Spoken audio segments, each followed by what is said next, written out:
कोऱ्या का वाजला हा प्रश्न तुमच्या आमच्यासाठी अत्यंत महत्त्वाचा आहे. 2019 हे 21व्या शतकातलं अत्यंत महत्त्वाचं वर्ष होतं. या वर्षाने आम्हाला अनेक राजकीय, सामाजिक आणि आर्थिक स्थित्यंतर दाखवली. आता 2019ला निरोप देऊन 2020 या वर्षात प्रवेश करताना आपल्या मनात उमटणारा एक प्रश्न, अत्यंत महत्त्वाचा प्रश्न आहे. तो म्हणजे आपण सगळेजण ज्या मिशन 2020ची आत्तापर्यंत वाट पाहत होतो, त्या मिशन 2020चं काय झालं? आज आपण सगळेजण जेव्हा 2019ला निरोप देतोय, तेव्हा आम्ही आमचं हे स्वप्न विसरून गेलो आहोत का? हा मुद्दा आहे. कारण आपले सर्वांचे लाडके तत्वज्ञानी राष्ट्रपती APJ कलाम यांचे ते शब्द आठवा. ते अवघ्या 20 वर्षापूर्वी म्हणाले होते, तरुणांनो, राष्ट्राने मला काय दिले यापेक्षा मी माझ्या देशासाठी काय केलं याचा विचार करा. कलाम साहेबांनी हे सगळं सांगण्यामागे तरुणांना कार्यप्रवृत्त करण्याचा हेतू होता. कलाम पुढे म्हणतात, 2020 पर्यंत भारत खऱ्या अर्थाने विकसित देश होईल हे स्वप्न नाही, ते लक्ष्य आपण सर्वांनी जीवन ध्येय बनवलं. तर त्याआधीच म्हणजे 2020च्या पूर्वीच भारत विकासाचं स्वप्न प्रत्यक्षात येईल. आता तुम्हीच मला सांगा, आपलं विकासाचं स्वप्न स्वप्नच राहिलं नाही का? आज 2020च्या उंबरठ्यावर उभं असताना लक्षात येतं की जागतिक महासत्ता बनण्याचं स्वप्न बघणाऱ्या आपल्या देशाला अजून बराच पल्ला गाठायचा आहे. आणि यासाठी आजच्या तरुणांनी आपापल्या आवडीच्या क्षेत्रात स्वतःला गाडून तपश्चर्येला सुरुवात केली पाहिजे. नव्या वर्षात चांगल्या आणि आवडत्या क्षेत्रात स्वतःला झोकून दिलं पाहिजे. आपण जे काही काम करतो त्यात आम्ही निष्ठेनं आणि प्रामाणिकपणे काम केलं पाहिजे. आम्ही आमच्या कामात चांगलं प्रावीण्य, यश मिळवण्याचा निर्धार केला तरच भारताचं भविष्य उज्ज्वल बनेल. आज जगात जे प्रगत देश आहेत, त्या प्रगत देशांमधील सर्वांगीण विकासामागे अनेक पिढ्यांचं वेगवेगळ्या पातळीवरील योगदान आहे. देश आणि समाजाच्या विकासासाठी कार्यक्रम आखणाऱ्या मोठ्या लोकांची नावं सगळ्यांना ठाऊक असतात, परंतु त्या महापुरुषांनी, मोठ्या मंडळींनी कागदावर आखलेल्या योजना प्रत्यक्षात उतरवणाऱ्या लोकांची नावं मात्र अज्ञातच राहतात.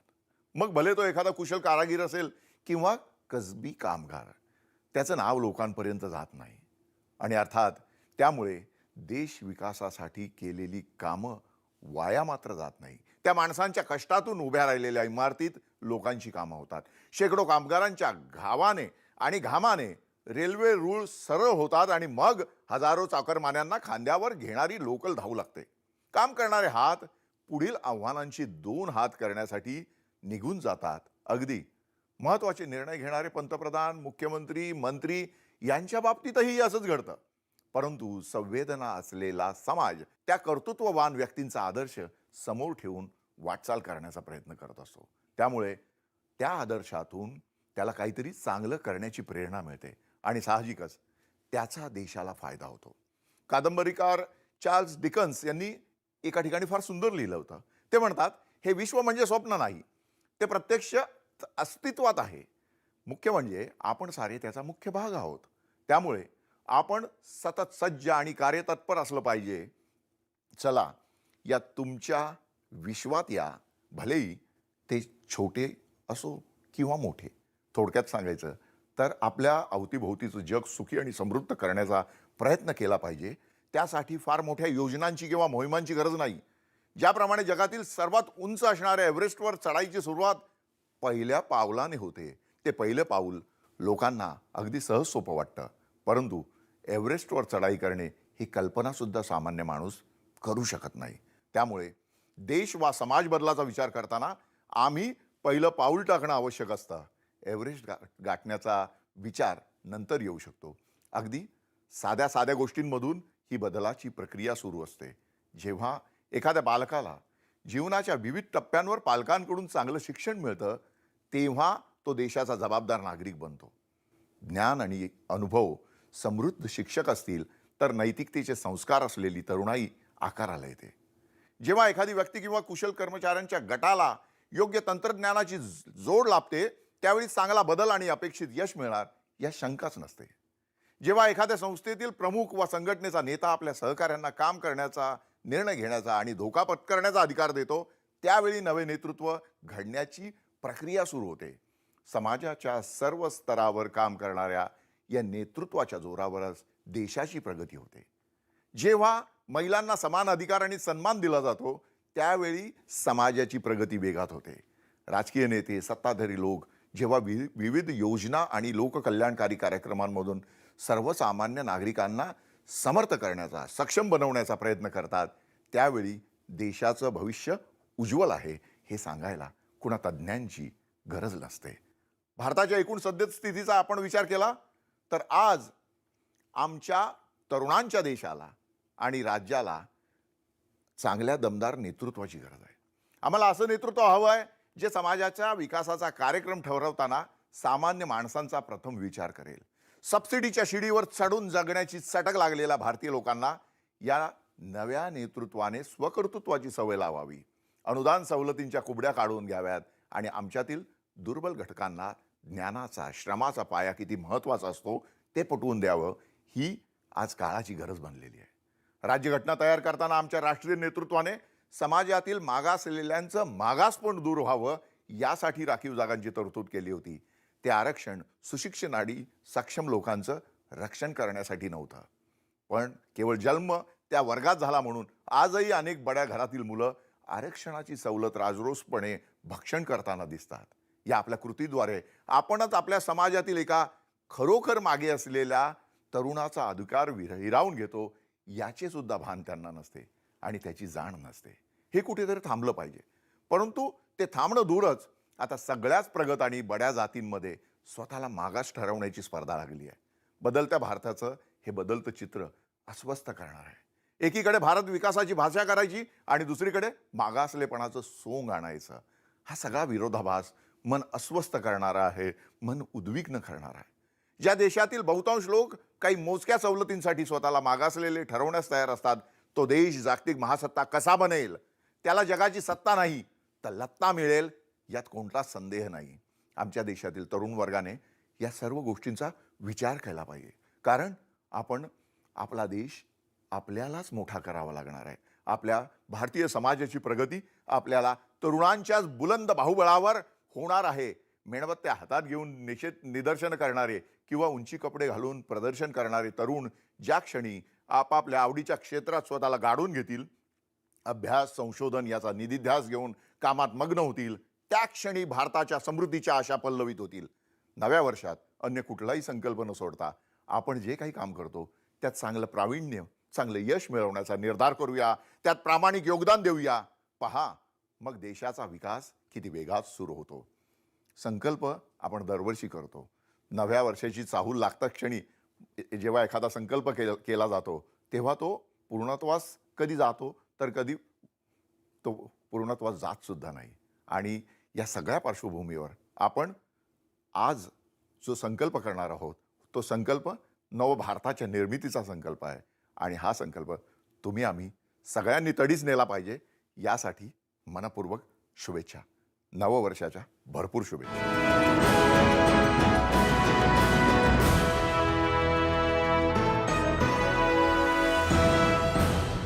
आजवर खूप बोलबाला झाला, त्या गोष्टीचा आज आपण विचार करणार आहोत. 2020 मध्ये भारत महासत्ता होणार असं खूप बोललं गेलं. भारत महासत्ता झाला का? कधी होईल का? भारतीय समाजाला ज्या वर्षाची अपार प्रतीक्षा होती त्या 2020च्या आगमनासाठी आपण सारे सिद्ध झालो आहोत. काळ हा मानवी जीवन व्यवहारातील अत्यंत महत्त्वाचा घटक असतो. म्हणूनच असेल कदाचित मानवी इतिहासाला आकार देणाऱ्या महापुरुषांच्या नावाने कालखंड मोजला जातो. ज्यांच्या पराक्रमाने अवघ्या समाजाला आधार मिळाला, त्यांच्या नावाने येणारी वर्ष ही त्यांच्यासाठी ओळखली जातात. आपल्याकडे नववर्ष दिन साजरा केला जाणारा गुढीपाडवा हा प्रभू श्री राम यांनी रावणाचा पराभव करून अयोध्येत मोठ्या थाटात आगमन केलं होतं तो दिवस. त्या दिवसाची आठवण म्हणून आपण गुढीपाडवा साजरा केला जातो. अगदी त्याच पद्धतीने येशू ख्रिस्ताचा जन्मदिवस 25 डिसेंबरच्या पाठोपाठ येणारा 1 जानेवारीपासून सुरू होणारं नववर्ष ख्रिस्ताब्द म्हणून ओळखलं जातं.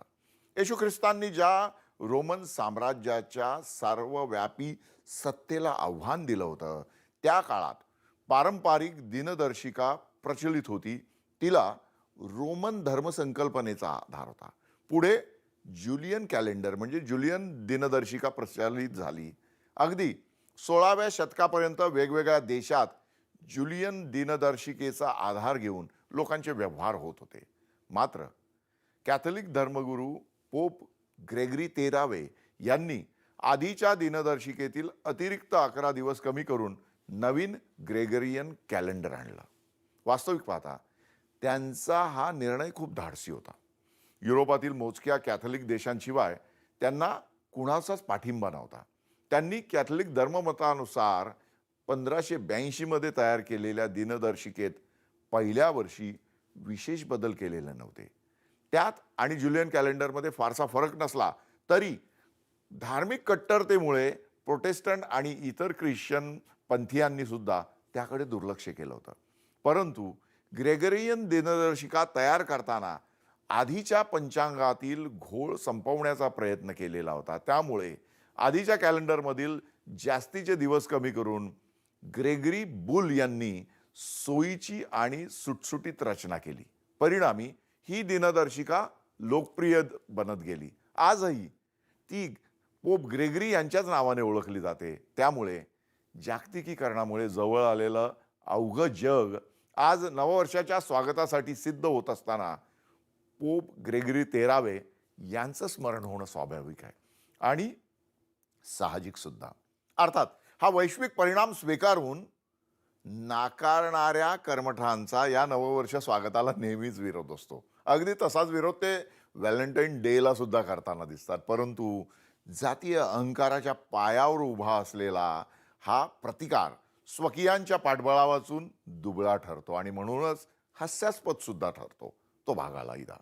विश्वाच्या इतिहासात शतकांना महत्त्व असतं, पण माणसाच्या जीवनात वर्ष महत्त्वाची असतात आणि त्यासाठीच वाढदिवस साजरा करण्यासाठी वा एखाद्या मोठ्या व्यक्तीच्या मृत्यूनंतर पुण्यतिथी आणि जयंती साजरी करण्याची पद्धत पडलेली आहे. शासकीय योजनांमध्ये पंचवार्षिक आणि साहित्य संस्कृतीच्या क्षेत्रात दशकांना महत्त्व असतं.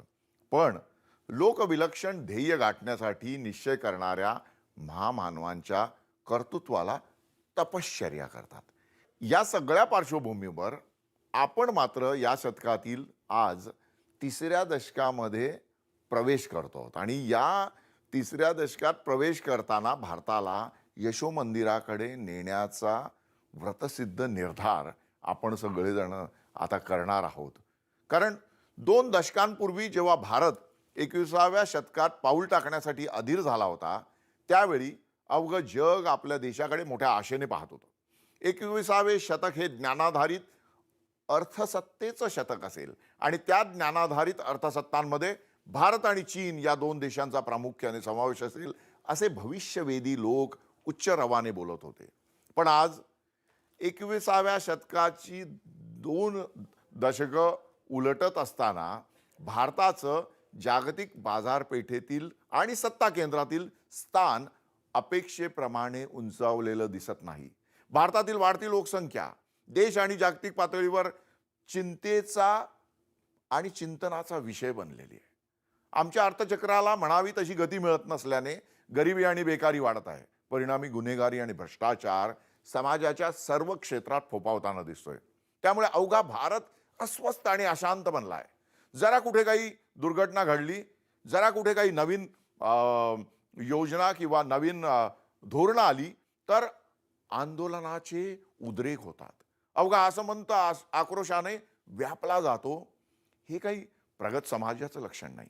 पण तसं आपल्याकडे आज हरगडीला घडताना दिसतंय. अगदी गल्लीपासून दिल्लीपर्यंत, या सीमेपासून त्या सीमेपर्यंत सगळीकडे घडतंय. त्यामुळे ते रोखण्यासाठी तात्कालिक उपाय योजून काहीच फायदा होणार नाही. त्यासाठी गरज आहे विवेकनिष्ठा आणि लोकशाही मानणाऱ्या समाज निर्मितीची. कोणत्याही प्रसंगी पराकाष्ठेचा विवेक बाळगणारा, आपल्या स्वातंत्र्या इतकाच दुसऱ्यांच्या स्वातंत्र्याचं मोल जाणणारा आणि जपणारा. मुख्य म्हणजे सर्वांगीण विकासाचा पुरस्कार करणारा वर्गविहीन समाज निर्माण करण्याचं स्वप्न गांधी नेहरू यांनी पाहिलं होतं. त्यासाठी वैचारिक पायाभरणी करण्याची भरभक्कम कामगिरी डॉक्टर बाबासाहेब आंबेडकर प्रभूतींनी केलेली होती. नेहरू पटेल पर्वात भारताच्या एकसंघ कर्तृत्वाला घुमारे फुटले होते. म्हणून जागतिक पातळीवर भारताला आदर प्राप्त झाला होता. दुर्दैवाने आज तशी स्थिती पाहायला मिळत नाही. आंतरराष्ट्रीय पातळीवर भारताकडे उपयुक्त बाजारपेठ म्हणूनच पाहिलं जातं. त्या उलट आपल्या मागे असलेल्या चीनने गेल्या 3-4 दशकात घेतलेली झेप विचार करायला लावणारी आहे. साधारणतः 20 वर्षापूर्वी MIT टेक्निकल रिव्ह्यूमध्ये नामवंत अर्थतज्ञ लेस्टर धुरा यांची एक मुलाखत प्रसिद्ध झालेली होती. आपल्या मुलाखतीत प्राध्यापक धुरा यांनी message to India, globalise or to be left behind असा सणसणीत इशारा देणारा लेख लिहिला होता. त्यात ते म्हणतात, भारताच्या तुलनेत चीनने 30 पट जास्त परदेशी गुंतवणूक मिळवलेली आहे. धंद्यासाठी उत्तम देश म्हणून स्वतःची जाहिरात कशी करावी हे चीनला चांगलं कळलेलं आहे. म्हणून मोठ्या कंपन्या तिकडे वेगाने जातात. भारताला हे अजून उमगलेलं नाही हे पूर्ण सत्य आहे. ते पुढे म्हणतात, भारतीय शाळांच्या तुलनेत चीनमधील शाळांमध्ये शिकणाऱ्यांची संख्या जास्त आहे.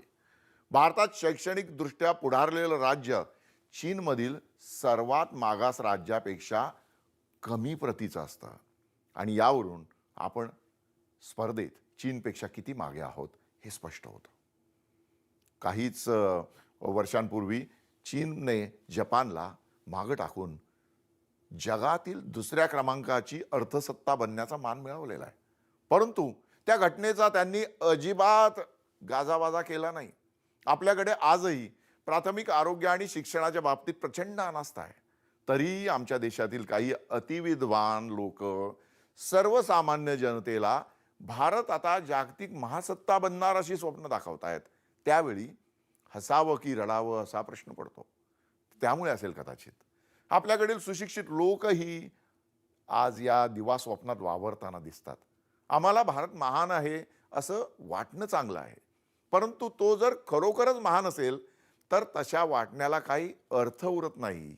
म्हणून यावेळी 2020चं स्वप्न जे सुमारे 20 वर्षापूर्वी तुम्ही आम्ही पाहिलं ते भंगल्याचं दुःख विसरून नव भारत निर्मितीसाठी सज्ज झालं पाहिजे आणि आपला भारत खऱ्या अर्थाने महासत्ता केला पाहिजे. एवढंच या नववर्षाच्या पूर्वसंध्येला आपल्या सगळ्यांना सांगणं.